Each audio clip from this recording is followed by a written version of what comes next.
Well, in the past hour, the government has revealed the details of its scheme that allows people in the UK to host Ukrainian families. It'll eventually be open up to all Ukrainian nationals, but for now, though, it's only for those with a connection here. Let's go to our political editor, Andy Bell, who's outside Parliament, where the announcement was made. And Andy, how exactly is this scheme going to work then? Yeah, this is a scheme called Homes for Ukraine. That's what the government are calling it. It comes as well as the family reunion scheme, which is already in place, under which about 4,000 visas have been granted.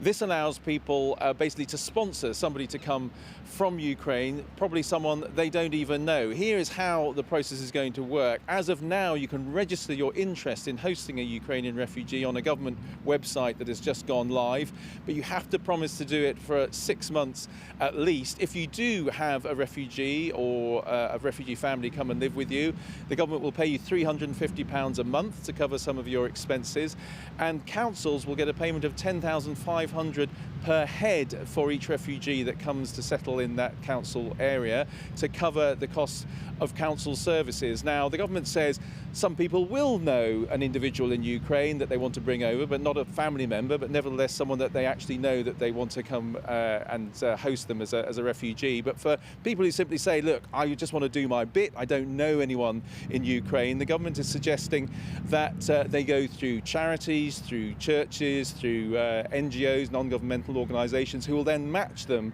with somebody in Ukraine, and that's the way they might come to the UK. Now, it's pretty clear the government itself doesn't want to be the central part of that matching process, if you like, between hosts and refugees.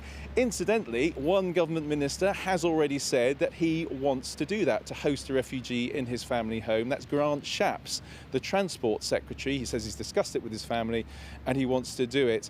As far as I know at the moment, he is the only member of the government who has said that. Now, the minister today, Michael Gove, who was introducing this, said he knew that the British people on this wanted to do their bit.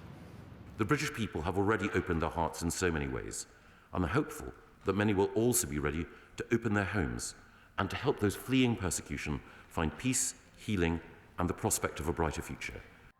So, Andy, what about the idea of using some of the homes seized from Russian oligarchs to house some of these refugees?